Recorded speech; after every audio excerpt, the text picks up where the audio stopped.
کہ حضور اس سے ہم کھائیں؟ فرمایا ابھی تھوڑی دیر پہلے تو تم نے اپنے بھائی کا گوشت کھایا ہے۔ فرمایا تم اس کی غیبت کرتے پھر رہے ہو، وہ جنت کی نہروں میں غوطے لے رہا ہے۔ بلکہ ایک روایت میں میرے اور آپ کے آقا و مولا نے فرمایا کہ اگر میرے مائز کی توبہ کو تقسیم کر دیا جائے پوری امت کے اندر تو ساری امت کی بخشش و مغفرت ہو جائے۔ اس نے اپنے آپ کو خود پیش کیا۔ گناہ کے بعد بندہ مومن کی یہ کیفیت ہوتی ہے، گناہ کرنے کے بعد ڈٹائی نہ کرتا پھرے، کوئی خام خواہ کی حجتیں نہ تراشتا پھرے، در توبہ کھلا ہوا ہے، مالک کی دہلیز پہ آ جائے، 100 بار بھی جرم کرے گا وہ 100 بار معاف کرے گا۔ 70 ماؤں سے زیادہ پیار کرنے والا رب، اس سے نہیں معافی مانگیں گے تو کس کی دہلیز پہ جائیں گے؟ تو آئیے اس کے حضور آج کی رات معافی مانگیں۔ گناہوں سے معافی مانگنے والا ایسا ہوتا ہے جس طرح اس نے گناہ کیا ہوا ہی نہیں ہے۔ التائب من الذنب کمن لا ذنب لہ، گناہ سے توبہ کرنے والا ایسے ہوتا ہے جس طرح اس نے گناہ کیا ہوا ہی نہیں۔ اور جو اللہ سے ڈر کے گناہ چھوڑ دے، اللہ اکبر۔ ترمذی میں روایت ہے اور بھی کتب حدیث میں موجود ہے، حضرت عبداللہ بن عمر رضی اللہ تعالیٰ عنہ بیان فرماتے ہیں، کہا حضور نے یہ قصہ اگر 7 بار سے زیادہ نہ سنایا ہوتا تو میں تمہیں کبھی بیان نہ کرتا۔ اور ایک روایت میں ابن حبان نے بیان کیا ہے کہ حضور نے 20 سے زائد مرتبہ یہ قصہ سنایا ہے۔ فرمایا کہ بنی اسرائیل میں ایک شخص تھا، اس کا نام کفل تھا اور بہت بڑا بدکار تھا۔ ہر رات بزم عیش سجتی اور وہ داد عیش دیتا، ہر روز کوئی نئی خاتون اس کے گھر کی زینت بنتی۔ ایک دن ایک خاتون کو 60 دینار دے کے وہ اپنے گھر لے آیا۔ جب بدی پہ آمادہ ہو گیا تو اس خاتون کا وجود کانپنے لگا، اس کا بدن تھر تھرانے لگا۔ کفل نے کہا کہ کیا ماجرا ہے؟ اس نے کہا کفل، ضرورت مجھے تیری دہلیز پہ لے آئی ہے، میں کوئی بدکار خاتون نہیں ہوں لیکن ضرورت مجھے تیری چوکھٹ پہ لے آئی ہے۔ بس دل کی اتھا گہرائیوں سے نکلے ہوئے جملے تھے، دل کی اتھا گہرائیوں میں اتر گئے۔ کفل پیچھے ہٹ گیا۔ میرے اور آپ کے آقا و مولا فرماتے ہیں کہ کفل کا اسی رات انتقال ہو گیا۔ لوگ جب صبح گئے تو کفل کے دروازے پہ لکھا ہوا تھا ان اللہ قد غفر لکفل، اللہ نے کفل کو معاف کر دیا، اللہ نے اس کی بخشش اور مغفرت فرما دی۔ گناہ کو ترک کرنے والا، ارادے سے باز آ جانے والا اللہ کو کتنا محبوب ہوتا ہے۔ میرے اور آپ کے آقا و مولا نے فرمایا وَرَجُلٌ دَعَتْهُ اِمْرَةٌ ذَاتُ مَنْصِبٍ وَجَمَالٍ فَقَالَ إِنِّي أَخَافُ اللَّهِ، وہ شخص جس کو کسی خاتون نے دعوت گناہ دی یا خاتون ہے اس کو مرد نے دعوت گناہ دی اور اس نے کیا کہا انی اخاف اللہ، میں اللہ سے ڈرتا ہوں، یا خاتون نے کہا میں اللہ سے ڈرتی ہوں۔ تو میرے اور آپ کے آقا و مولا فرماتے ہیں قیامت کے دن جب کوئی سایہ نہیں ہوگا اللہ اس کو اپنے عرش کا ٹھنڈا سایہ عطا فرمائے گا۔ کتنی بڑی بات ہے، حشر کے دن اللہ کی رحمتوں کے سائبان تلے ہوگا۔ تو ہمارے رب کا ہم سے تقاضا ہے کہ ہم تقوی کی دولت سے مالا مال ہو۔ وہ چاہتا ہے کہ ہم متقی ہو جائیں۔ اللہ ہمیں عذاب نہیں دینا چاہتا، ہم خود چھلانگیں لگا رہے ہیں۔ قرآن مجید میں کتنا خوبصورت اسلوب ہے، ذرا دیکھیے، ما یفعل اللہ بعذابکم، اللہ فرماتا ہے اللہ تمہیں عذاب دے کے کیا کرے گا؟ وہ نہیں چاہتا کہ تمہیں عذاب میں مبتلا کرے، تم خود چھلانگیں لگا رہے ہو، تم خود دوزخ میں اترنے کی کوشش کر رہے ہو۔ اس کی رحمتیں تمہیں بہانے دیتی ہیں کہ آ جاؤ، اس کی رحمت کا در کھلا ہے، کشادہ ہے در رحمت۔ جتنے بھی پاپ کمائے جرم کیے اس کی دہلیز پہ آ جاؤ۔ وہ یہ نہیں دیکھے گا اس نے جرم کتنے کیے، وہ یہ دیکھے گا میری دہلیز پہ آ گیا، وہ پچھلے سارے گناہ معاف کر دے گا۔ یا ایھا الذین آمنوا اتقوا اللہ، اے ایمان والو اللہ سے ڈر جاؤ۔ وَلْتَنْظُرْ نَفْسٌ مَّا قَدَّمَتْ لِغَدٍ، اور ہر جان یہ دیکھے اس نے آنے والے کل کے لیے آگے کیا بھیجا ہے۔ حضور علیہ السلام نے ارشاد فرمایا، حضرت ابو ہریرہ رضی اللہ تعالیٰ عنہ سے مروی ہے کہ جب کوئی شخص فوت ہوتا ہے تو لوگ کہتے ہیں اس نے پیچھے کیا چھوڑا، فرشتے کہتے ہیں اس نے آگے کیا بھیجا۔ لوگ تو حساب کرتے ہیں نا، کتنی فیکٹریاں چھوڑی، کتنا بینک بیلنس، کتنی جائیداد، کتنے مربع، کتنی زمینیں، لیکن فرشتے کہتے ہیں اس نے آگے کیا بھیجا؟ حضرت سیدنا عمر رضی اللہ تعالیٰ عنہ بولے حاسبو قبل ان تحاسبو وزنو قبل ان توزنو، اپنا حساب کرو اس سے قبل کہ تمہارا حساب کیا جائے، اپنے اعمال خود تول لو، کہیں میزان پہ جا کے پریشانی نہ ہو۔ عمرے سے حج سے جب واپس آتے ہیں تو جب آخری دن ہوتا ہے تو ہر بندہ اپنا سامان تول رہا ہوتا ہے، کیوں میاں؟ ایئرپورٹ پہ پریشانی نہ ہو۔ حالانکہ اگر 2 3 4 کلو بڑھ بھی گیا تو وہ ویسے بھی گزرنے دیتے ہیں، یا چند ریال دیں گے تو آپ گزر جائیں گے، لیکن اس کے باوجود چند لمحوں کی پریشانی سے بچنے کے لیے بار بار اپنا سامان توڑ رہے ہوتے ہیں کہ وہاں جا کے پریشانی نہ ہو۔ یار آب زمزم ہے، کھجوریں ہیں، ان کا وزن بڑھ گیا تو پریشانی ہوگی اور تم اس سے ڈرتے ہو، اور اگر برائیوں کا وزن بڑھ گیا تو کہا وزنو قبل ان توزنو، قبل اس سے کہ تمہارا وزن کیا جائے تم وزن پہلے کر کے دیکھ لو، تمہیں پتہ ہے تم کھڑے کہاں ہو۔ ہر شخص کو پتہ ہے کہ میرے پاس نیکیاں کتنی ہیں، ہر شخص کو پتہ ہے میرے پاس برائیاں کتنی ہیں، نیکیاں محض اللہ کی رضا کے لیے کتنی ہیں، فساد نیت کا شکار کتنے عمل ہیں، ریاکاری کن کے ساتھ لگ گئی جڑ گئی، میرے کون سے اعمال ہیں جو عجب نے برباد کر دیے۔ ہر بندے کو پتہ ہے کہ میں کہاں کھڑا ہوں، اپنے عمل کا اسے محاسبہ کرنا چاہیے۔ وَلْتَنْظُرْ نَفْسٌ مَا قَدَّمَتْ لِغَدٍ، ہر جان دیکھے اس نے آنے والے کل کے لیے آگے کیا بھیجا ہے۔ یہاں تو دیکھتے ہو کہ پیچھے کیا چھوڑا ہے، لیکن آگے کیا بھیجا ہے۔ آج اگر تم نہیں سوچو گے تو ایک دن آئے گا، عالمت نفس ما قدمت وأخرت، اللہ تعالیٰ ارشاد فرماتا ہے کہ ایک وقت آئے گا کہ ہر جان دیکھ لے گی کہ اس نے آگے کیا بھیجا اور اس نے پیچھے کیا چھوڑا۔ ہر چیز تشت ازبام ہو جائے گی۔ وَحُصِّلَ مَا فِي الصُّدُورِ، سینوں کے اندر چھپے ہوئے راز بھی باہر آ جائیں گے۔ جب سینوں کی چھپی چیزیں بھی تشت ازبام ہو جائیں گی تو باقی کیا بچے گا؟ تو کتنا سخت دن ہوگا۔ تو اس دن کی آج تیاری کرنا ہوگی، ہمیں بتایا گیا ہے جو بوگے کل کاٹ لو گے، گندم از گندم بروئے جو سے جو بوگے وہی کاٹ لو، گندم بوگے تو گندم کاٹ لو گے، جو بوگے تو جو کاٹ لو گے۔ یہ دنیا دار العمل ہے، جہاں جو کرو گے کل قیامت کے دن اس کی جزا یا اس کی سزا تمہیں دیکھنا ہوگی۔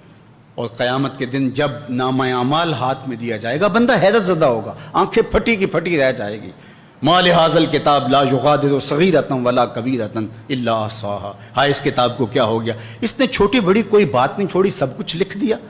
لیکن پھر پچھتاوے کا کیا فائدہ؟ آج کا پچھتاوا کل کی بہتری کا ضامن بن جاتا ہے، لیکن کل کا پچھتاوا سوائے حسرت بڑھانے کے، دکھ اور اذیت بڑھانے کے اور کچھ نہیں ہوگا۔ اس لیے آج میں اور آپ دیکھیں کہ ہم کھڑے کہاں ہیں۔ توبہ کا در کھلا ہے، سورج ابھی مغرب سے طلوع نہیں ہوا، اللہ کی رحمتیں برس رہی ہیں، ماہ سیام جیسے مہینے دستیاب ہیں، لیلۃ القدر جیسی راتیں میسر ہیں۔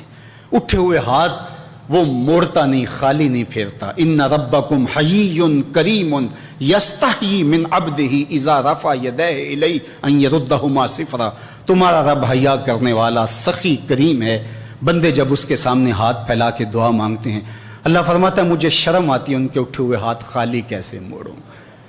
جب میرے سے ہی مانگا ہے تو میں نے بھی نہ دیا تو کس در پہ جائیں گے؟ تو اس کی دہلیز، اس کا در، اس کی چوکھٹ نہ چھوڑنا اور آج غور کرنا کہ ہم کھڑے کہاں ہیں۔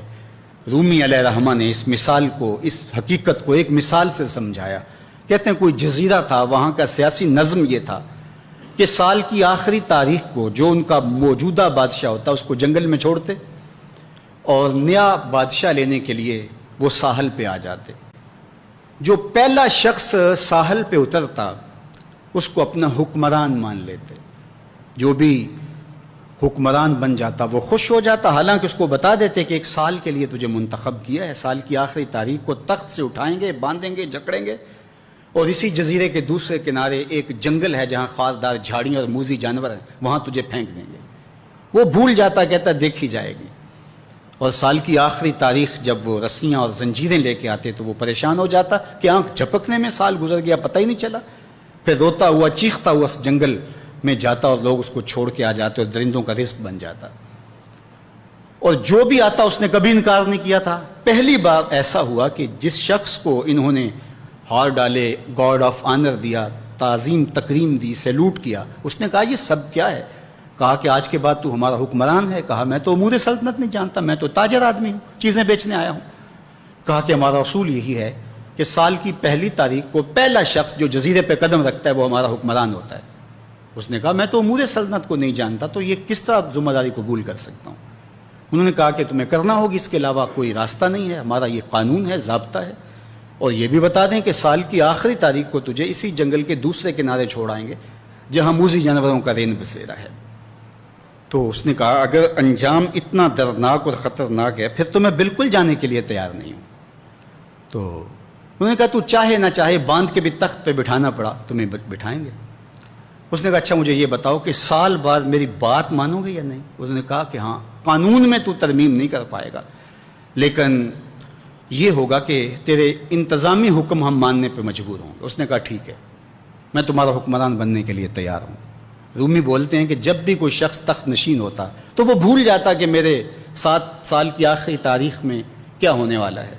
وہ عیش و عشرت کرتا اور یوں وقت گزارتا، سال کی آخری تاریخ آنکھ جھپکنے میں آ جاتی. لیکن یہ پہلا شخص تھا تخت نشین ہوتے، اس نے پہلا حکم نامہ جاری یہ کیا کہ کمانڈوز بلائے جائیں. بلائے گئے.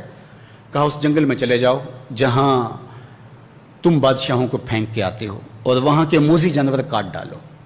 پھر بلدیہ کے ملازمین بلائے، کہا جاؤ جا کے وہاں کی جھاڑیاں کاٹو. پھر معمار بلائے، کہا جا کے وہاں محل تیار کرو.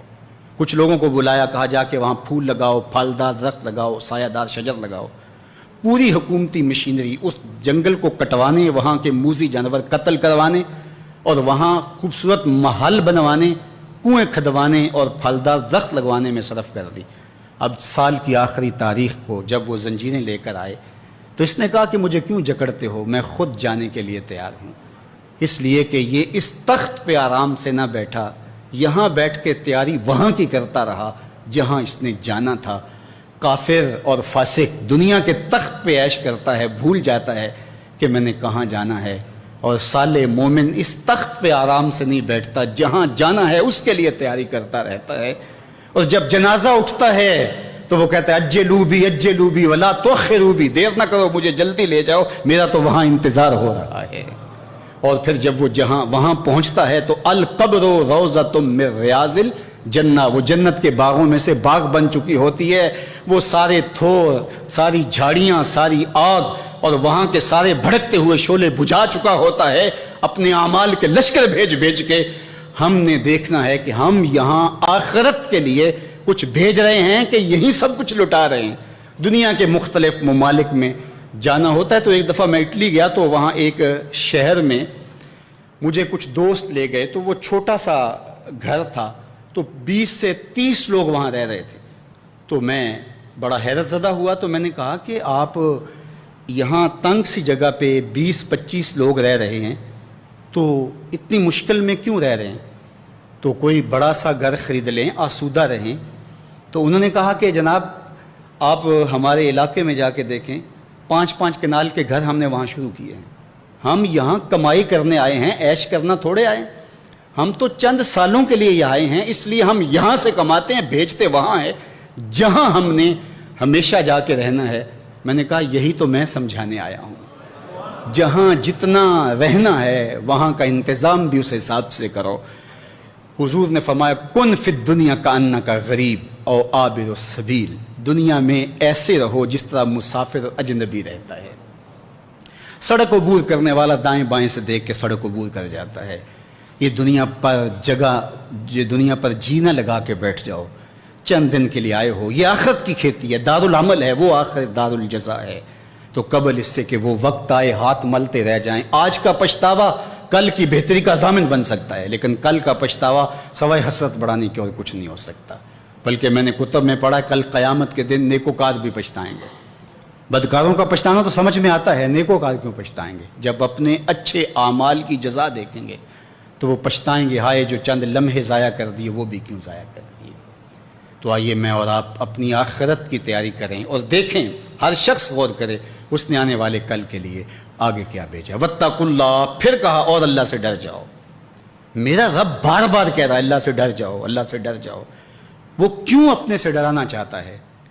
وہ تمہاری تہذیب نفس چاہتا ہے، تمہارے باطن کی ستھرائی چاہتا ہے، تمہیں بھڑکتے ہوئے شعلوں سے بچانا چاہتا ہے۔ یہ اس کی شفقت ہے، یہ اس کی محبت ہے کہ وہ تمہیں بار بار کہہ رہا ہے ڈر جاؤ اس سے اور اس کے حکم کو مانو، نافرمانی سے بچ جاؤ تاکہ تم میری بنائی ہوئی جنت کے مستحق ہو جاؤ۔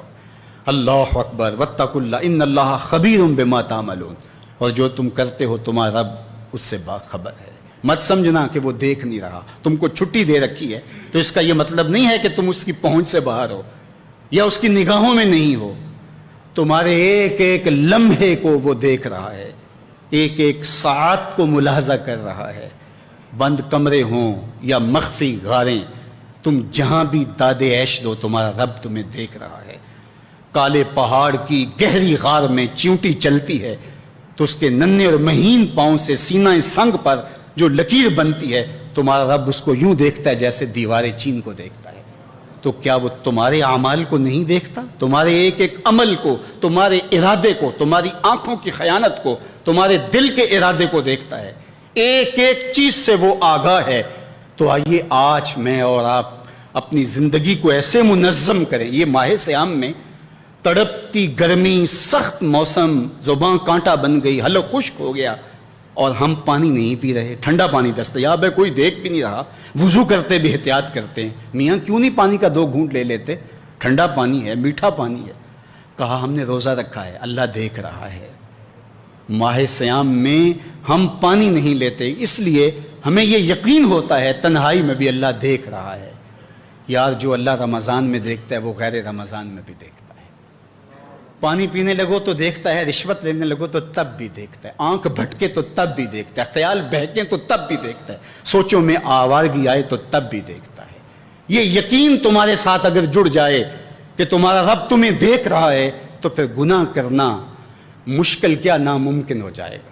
آپ دیکھتے نہیں، بند کوٹھڑی ہے، 7 دروازے مقفل کر دیے، بت کے اوپر موٹا کھیس ڈال کے زلیخا بولتی ہے تلک یوسف اب تو آ جاؤ نا، دروازے بند کر دیے تو جناب یوسف کیا بولتے ہیں؟ قال معاذ اللہ، کہا اللہ کی پناہ میں آتا ہوں، تو دروازے بند کر کے لوگوں کی نظروں سے چھپ گئی اور پتھر کی یہ بے نور مورتی جس کی آنکھوں میں روشنی نہیں، اس سے بھی حیا کرتی ہے، اس کے اوپر پردہ ڈال لیا اور یہ دیکھ بھی نہیں پاتا پھر بھی اس سے حیا کرتی ہے، اور میں اس سے حیا کیوں نہ کروں جو 7ویں کوٹھڑی میں بھی دیکھ رہا ہے۔ اتنی روشنی برستی ہے کہ گناہ کیا، گناہ کا تصور بھی محال ہو جاتا ہے۔ یہ یقین کہ میرا اللہ مجھے دیکھ رہا ہے زندگی میں جمال پیدا کر دیتا ہے۔ وَلَا تَكُونُوا كَالَّذِينَ نَسُوا اللَّهَ، اور ان لوگوں کی طرح نہ ہو جانا جنہوں نے اللہ کو بھلا دیا، غافل ہو گئے، اپنی خواہشات کی زندگی گزارنے لگے۔ یہ جہاں مٹھا اگلا کس نے ڈٹھا، خواہشات کے غلام بن گئے، آرزوؤں کے نوکر بن گئے۔ جس طرح نفس اور شیطان ان کو چلا رہا اس طرح چل رہے ہیں، انہیں پتہ ہی نہیں کہ ہم کس کے بندے ہیں، ہمیں پیدا کس نے کیا ہے۔ تو کہا ان لوگوں کی طرح نہ ہو جانا، وَلَا تَكُونُوا كَالَّذِينَ نَسُوا اللَّهَ، ان لوگوں کی طرح نہ ہو جانا جنہوں نے اللہ کو بھلا دیا۔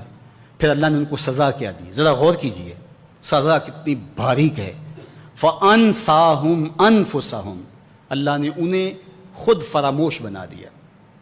جنہوں نے اللہ کو بھلا دیا اللہ نے انہیں ان کی ذاتوں سے بے خبر کر دیا، انہیں اپنے نفع نقصان کا علم نہ رہا، انہیں پتہ ہی نہ رہا کہ ہماری زندگی کا مقصد کیا ہے، مقصود حیات کیا ہے۔ جو لوگ اللہ کو بھول گئے، اللہ فرماتا ہے اللہ نے انہیں ان سے غافل کر دیا۔ اللہ جب کسی سے ناراض ہوتا ہے تو ہدایت چھین لیتا ہے، اسی لیے ہمیں ہر روز ہر نماز کی ہر رکعت میں ہدایت مانگنی ہوتی ہے۔ اہدنا الصراط المستقیم، ہر روز مانگتے ہیں، ہر نماز میں مانگتے ہیں، ہر رکعت میں مانگتے ہیں، اللہ ہمیں ہدایت پہ گامزن رکھنا۔ اللہ جب کسی سے ناراض ہوتا ہے تو ہدایت کے دیے بجھ جاتے ہیں، چراغ ہدایت بجھا دیے جاتے ہیں، اندھیروں میں بھٹکنے لگتا ہے، شیطان اس کو دھوکے میں مبتلا کر دیتا ہے، اسی زندگی کو مقصود زندگی سمجھ لیتا ہے، اس شراب کو آب حیات سمجھ لیتا ہے، اور ساری زندگی بھٹکتے بھٹکتے ایک دن اچانک جب سامنے موت آتی ہے تو پھر آنکھیں کھلتی ہیں، لیکن پھر پچھتانے کا کیا فائدہ۔ تو کہا جو لوگ اللہ سے غافل ہو جاتے ہیں اللہ جل شانہ انہیں ان کی ذاتوں سے بے خبر کر دیتا ہے، وہ خود آشنا بھی نہیں رہتے۔ جو خدا فراموش ہوتے ہیں وہ خود فراموش ہو جاتے ہیں۔ اور مجھے بتاؤ جو خود فراموش ہو جائے اس کے پلے بچا کیا؟ اقبال نے کہا تھا نا، اپنے من میں ڈوب کر پا جا سراغ زندگی، تو میرا نہیں بنتا تو نہ بن، اپنا تو بن۔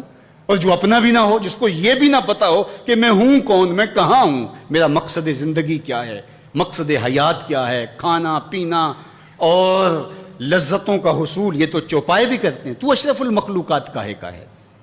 یہ زندگی تو ان کی بھی ہے کہ وہ اچھا کھاتے ہیں، تم تو ایک پاؤ بھر گوشت کھا لیتے ہو، اور شیر روز ایک ہرن جو ہے وہ چاٹ جاتا ہے، وہ تیرے سے زیادہ کھاتا ہے، تیرے سے زیادہ طاقتور ہے، ہاتھی کا جسم تیرے سے کہیں بڑا ہے، پرندے ہواؤں میں اڑتے ہیں، مچھلی پانی کی تہوں میں اتر جاتی ہیں، عقاب کی نظروں اور بلندی پرواز کی دیکھنے والی ہوتی ہے، کرگس کہاں سے کہاں تک سونگھ لیتی ہے، ان کی قوت شامہ تیرے سے بڑی ہے، لیکن اس کے باوجود بھی افضل تو، اشرف بھی تو، اور اللہ نے اپنی نیابت کا تاج تیرے سر پہ رکھا ہے۔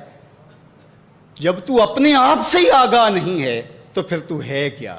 تو راز کن فقاں ہے، اپنی آنکھوں پر عیاں ہو جا، خودی کا رازداں ہو جا، خدا کا ترجمہ ہو جا، خودی میں ڈوب جا غافل، یہ سر زندگانی ہے، نکل کر حلقۂ شام و سحر سے جاوداں ہو جا، مسافے زندگی میں سیرت فولاد پیدا کر، شبستان محبت میں حریر و پرنیاں ہو جا، گزر جا بن کے سیلے تند رو کوہ و بیاباں سے، گلستان راہ میں آئے تو جوئے نغمہ خاں ہو جا، تیرے علم و محبت کی نہیں ہے انتہا کوئی، نہیں ہے تجھ سے بڑھ کر ساز فطرت میں نوا کو، تو تو مقصود ہے، تو تو مسجود الملائک ہے، فرشتوں کی پیشانی تیرے حضور جھکی ہے، تو اپنے آپ سے آشنا ہی نہیں ہے، تجھے پتہ ہی نہیں کہ تو کون ہے، تجھے آگ ہی نہیں رہی کہ تو ہے کون، تیری ذات کیا ہے، فرشتے سلامیاں دیں، فرشتوں کی پیشانیاں جھکیں، تو دیکھ تو کھڑا کہاں ہے، کانپتا ہے دل تیرا اندیشائے طوفان سے کیا، ناخدا تو، بحر تو، کشتی بھی تو، ساحل بھی تو، دیکھ آ کر کوچائے چاکے گریباں میں کبھی، کیس تو، لیلا بھی تو، صحرا بھی تو، محمل بھی تو، وائے ناکامی کہ تو محتاج ساکی ہو گیا، میں بھی تو، مینا بھی تو، مستی بھی تو، حاصل بھی تو، آہ کس کی جستجو آوارہ رکھتی ہے تجھے، راہ تو، راہ رو بھی تو، رہبر بھی تو، منزل بھی تو، بے خبر تو، جوہر آئینہ ایام ہے، تو زمانے میں خدا کا آخری پیغام، تو سمجھے نہیں کہ تو خدا کو بھول کے سمجھا کہ میری زندگی آزاد ہو گئی، اب میں جو چاہوں کروں، میں خدا کا بھی انکار کر دیا، بلا دیا اس کو، کہا جب خدا کو تو بھولا تو خود کو بھول گیا، زندگی کے مقصد کو تو نے فراموش کر دیا، اب بھٹکتا ہے ارض فلات میں، جنگل میں پڑے ہوئے خشک پتے کی طرح، جس کو ہوائیں کبھی ادھر اڑا دیتی ہیں کبھی ادھر اڑا دیتی ہیں، مقصد حیات کا علم نہیں ہے، تو کون ہے، کہاں ہے، تیرا مقصد زندگی کیا ہے، خدا کو بھولنے کا یہ نتیجہ ہے جو تجھے بھگتنا پڑ رہا ہے، خدا آشنا ہو جا، خود آشنا ہو جائے گا، تجھے ذات سے آگہی ہو جائے گی، من کا شعور مل جائے گا، تجھے پتہ چلے گا کہ میں کون ہوں، میری زندگی کا مقصد اور مقصود کیا ہے۔ تو اگر تو ایسا نہیں کرے گا تو اللہ تجھے تیرے سے بے خبر کر، تیری ٹانگیں نہیں توڑ دی جائیں گی، تیرا رزق نہیں چھین لیا جائے گا، تیری آنکھوں سے روشنی نہیں اچکی جائے گی، تیرے کانوں کی سماعت نہیں کھینچ لی جائے گی، یہ سب کچھ ہوگا لیکن مقصد زندگی نہیں ہوگا۔ بندہ سمجھتا ہے میں نے انکار کیا تو کیا ہو گیا، میاں اللہ نے تجھ سے ہدایت لے لی۔ کسی زمانے میں ایک شخص نے عیسائیت قبول کر لی اسلام چھوڑ کے، تو کچھ لوگ اس کو سمجھانے کے لیے علاقے بھر کے علماء جمع ہو کے گئے کہ یہ عجیب ماجرا ہے، تم نے اسلام چھوڑ دیا۔ اس نے کہا ایک دن سخت سردی تھی اور میں نماز پڑھنے لگا تو بے وضو ہی پڑھ لی، اور بڑا ڈرا کہ یہ بہت زیادتی کی میں نے، تو لیکن مجھے ڈر لگ رہا تھا نماز کی حالت میں کہ کہیں اللہ کا قہر نازل نہ ہو جائے، لیکن کچھ بھی نہ ہوا۔ پھر ایک دن میرے پہ غسل واجب تھا اور میں نے اس حالت کے اندر نماز پڑھ لی، اور اس دن میں پھر ڈرا کہ یار زیادتی کی ہے تم نے، اللہ کا قہر آج ضرور نازل ہوگا، لیکن سلام پھرا، میں معمول کی زندگی گزارنے لگا۔ میں نے کہا اسلام تو دین ہی سچا نہیں ہے، میں اتنی توہین کی ہے، اتنی تذلیل کی ہے اس دین کی، لیکن مجھے کچھ نہیں ہوا، تو میں نے چھوڑ دیا اسلام کو۔ تو علماء نے کہا تو کہتا ہے مجھے کچھ نہیں ہوا، اللہ نے تجھ سے دین چھین لیا، تجھ سے دین چھین لیا، تیرے پلے رہا کیا؟ فَأَنْسَاهُمْ أَنفُسَهُمْ أُولَٰئِكَ هُمُ الْفَاسِقُونَ، کہا یہ بے حکم ہیں، نافرمان ہیں، جو اللہ کو بھلا دیں، اللہ کو فراموش کر دیں، یہ فاسق لوگ ہیں۔ لا يستوی اصحاب النار واصحاب الجنہ، اہل جنت اور اہل دوزخ برابر نہیں ہو سکتے۔ ایسا نہیں ہوگا کہ ایک ساری زندگی بدکاریوں میں گزارے اور ایک نیکوکار اللہ کی رضا کی سائے میں زندگی بسر کرے اور قیامت کے دن ایک جگہ کھڑے کر دیے جائیں، ایسے نہیں ہوگا. افنجعل المسلمین کالمجرمین، اللہ فرماتا ہے ہم ماننے والوں کو اور مجرموں کو کیا ایک جیسا کریں گے؟ ایسا نہیں ہوگا. اللہ تعالیٰ جل شانہ انصاف بھی کرے گا. ہاں، جس کو 33% نمبر دے کے پاس کیا جاتا ہے اس کی پوزیشن نہیں ہوتی، اس کو پاس ضرور کر دیا جاتا ہے، چلو اس کو سٹار لگا کے پاس کر دو. پوزیشن انہی کی ہوتی ہے جنہوں نے محنت کی ہوتی ہے، رت جگہ کاٹے ہوتے ہیں. تو کہا مجرم اور ماننے والے برابر نہیں ہوں گے. تو فرمایا کہ وہ بے حکمے ہیں جو اللہ کے حکموں کو توڑتے ہیں، اس کے احکام کی جو ہے وہ توہین کرتے ہیں. تو جنت والے اور دوزخ والے برابر نہیں ہو سکتے. جنت والے جنت کے مزے لیں گے اور جہنم والے جہنم کی جلستی آگ میں ایک ذلت کی زندگی کاٹیں گے. موت بھی نہیں ہوگی وہاں. اللہ تعالیٰ جل شانہ قیامت کے میدان میں موت کو مینڈے کی شکل میں ظاہر کرے گا. کہتے ہیں جنت میں جا کے جنتیوں کے سینے میں ایک ہی خدشہ ہوگا، کھٹکا ہوگا، کہیں موت نہ آ جائے اور یہ نعمتیں چھن نہ جائیں. اور جو جہنمی ہے ان کے سینے میں ایک ہی امید کا چراغ روشن ہوگا، کبھی موت آ گئی تو مر جائیں، جان چھوٹ جائے. پھر مینڈے کی شکل میں روایت میں آتا ہے کہ موت کو لایا جائے گا. جنتی جنت سے، جہنمی جہنم سے گردنیں نکال کے اس منظر کو دیکھ رہے ہوں گے. پھر موت کو ذبح کر دیا جائے گا. جنتی اتنے خوش ہوں گے کہ اگر موت کو موت نہ آئی ہوتی تو یہ خوشی سے مر جاتے، اور جہنمی اتنے افسردہ اور دکھی ہوں گے کہ اگر موت کو موت نہ آئی ہوتی تو یہ صدمے سے مر جاتے. اب موت بھی نہیں ہے، جلو جہنم میں. اور یہ جنت والے فائز المراں، اصحاب الجنت هم الفائزون، یہ کامیاب اور بامراد. اللہ اہل جنت سے کہے گا کہ اردیتم، کیا تم راضی ہو؟ تو وہ کہیں گے ہمیں کیا ہوا کہ ہم راضی نہ ہو، ہمیں تو وہ ملا کہ جس کا ہم تصور بھی نہیں کر سکتے تھے. میرے اور آپ کے آقا و مولا نے ارشاد فرمایا کہ سب سے کم جگہ جنت میں اس کو ملے گی جو سب سے آخر میں جنت میں جائے گا. ہمارے پنجابی میں کہتے ہیں پھاڈا، جو سب سے آخر میں جنت میں گیا. اور یہ وہ شخص ہوگا جو سب سے آخر میں جہنم سے نکالا گیا، جہنم کے رگڑے سہنے کے بعد جہنم سے نکالا جائے گا. اور پھر اللہ جل شانہ اس کو کہے گا کہ بتا تیری کیا آرزو ہے. تو وہ کہے گا مالک مجھے یہ دے دے، یہ دے دے، یہ دے دے، یہ دے دے. اللہ فرمائے گا لکا ما تمنیت، جو تو نے تمنا کی جا تجھے عطا کر دیا. اب اس کی آرزو ہوگی کہ مجھے سایہ دیوار جنت میں بھی جگہ مل جائے تو غنیمت ہے، یا جنت میں کوئی جھونپڑی بھی مل جائے تو کافی ہے. لیکن اللہ فرمائے گا جا جنت میں، اور تیرے لیے جنت میں دنیا سے 10 گنا جگہ ہے. یہ 7 بر اعظموں پہ پھیلی ہوئی کائنات، اس کو 10 سے ضرب دیں، اور یہ اس کے لیے ہوگی جو سب سے آخر میں جائے گا. تو جب وہ یہ سنے گا تو وہ کہے گا اتسخر وانت الملک. صحیحین میں روایت ہے، وہ کہے گا اتسخر وانت الملک، میرے مالک، میرے رب، تو بادشاہ ہو کے مجھ سے مذاق کر رہا ہے. یعنی جس نے ساری زندگی بدکاریوں اور گناہوں میں گزاری اور جہنم کے رگڑے سے آج سب سے آخر میں جنت میں جا رہا ہے، تو اس کو کتنی جگہ ملے گی؟ اس دنیا سے 10 گنا. تو وہ کہے گا اتسخر وانت الملک، تو بادشاہ ہو کے مجھ سے مذاق کر رہا ہے. جب یہ حدیث میرے اور آپ کے آقا و مولا بیان کر رہے تھے تو فضاحک النبی حتی بدت انیابہ، حضور اتنا مسکرائے کہ حضور کی داڑھیں نظر آنے لگی، کہ اس کو یقین ہی نہیں آئے گا کہ میرے لیے اتنی جگہ. اللہ فرمائے گا ہاں تیرے لیے یہ جگہ. اور وہ جنت میں جائے گا. یار جو سب سے آخر میں جائے گا اس کو تو اتنی جگہ ملے گی، تو پھر ابو بکر و عمر کی جائیداد کا عالم کیا ہوگا؟ عثمان و علی اور حسن و حسین کی جائیداد کا عالم کیا ہوگا؟ جو خاتون جنت، جنتی خواتین کی سردار اس فاطمہ کی جاگیروں کا عالم کیا ہوگا؟ تو جب حضور کے غلاموں کی جاگیروں کا عالم یہ، تو پھر محمد عربی کی شان کیا ہوگی جنت میں؟ تو کتنا بدبخت آدمی ہے جو 2 انچ کے لیے آخرت برباد کر بیٹھتا ہے. تو کہا اصحاب الجنت هم الفائزون.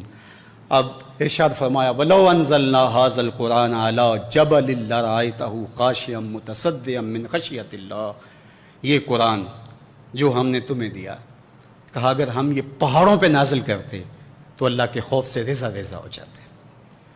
اللہ نے یہ کتاب تمہیں عطا کی ہے. کتنے بد نصیب لوگ ہیں کہ اس کتاب کے ہوتے ہوئے بھی گمراہی کے گڑھے میں پڑے رہے اور ظلمتوں اور اندھیروں کے اندر زندگی بسر کر دیں.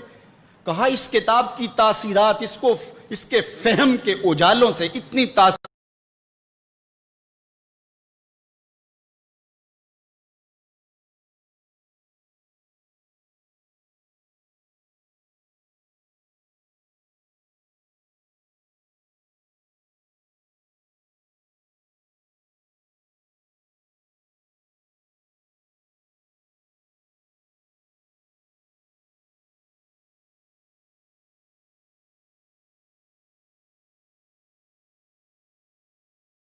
پیدا ہوتی کہ پتھر اٹھا سکتے.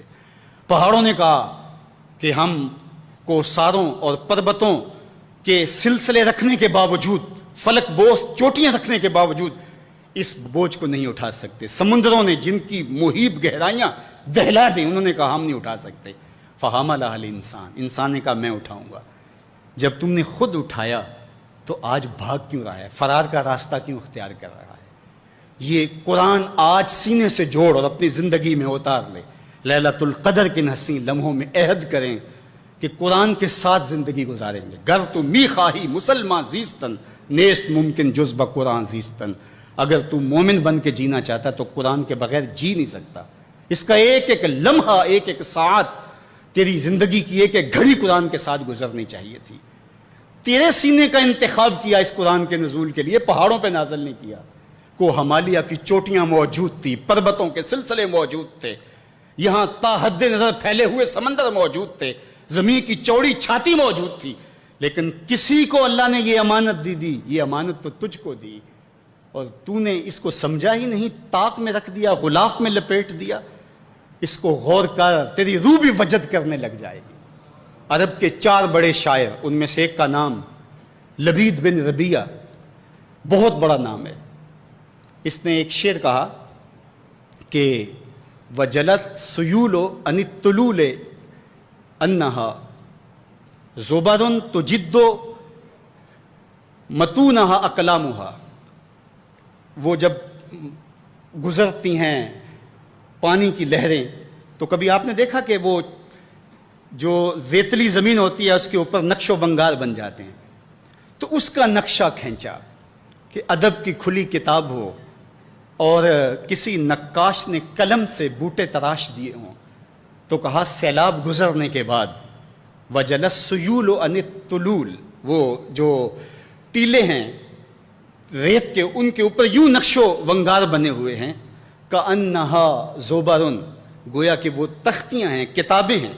اور تو جدو ان کے اوپر اس انداز کے ساتھ نقش اور حرف تراش دیے گئے ہیں کہ جس طرح قلم لے کر کے کسی نے تراشے ہوں. جب یہ شعر عرب کے معروف شاعر جو ہے وہ فرزدق المجاشی نے پڑھا تو وہ سجدے میں گر گیا. لوگوں نے کہا کہ ابو فراس یہ کیا ماجرا؟ کہا تم قرآن کے سجدوں کو جانتے ہو، میں شعر کے سجدوں کو جانتا ہوں. کہ یہ شعر اتنا اونچا ہے، اس کا حسن، اس کی سلاست اور اس کے اندر معنی کی گہرائی اور گہرائی اور جمال اور خوبصورتی ایسی ہے کہ یہاں میں سجدہ شعر کیا ہے. وہ غالب نے کہا تھا نا استاد مومن کے ایک شعر پر کہ میرا سارا دیوان لے لے، مجھے یہ ایک شعر دے دے کہ تم میرے پاس ہوتے ہو گویا جب کوئی دوسرا نہیں ہوتا. تو بعض کلام جادو ہوتے ہیں.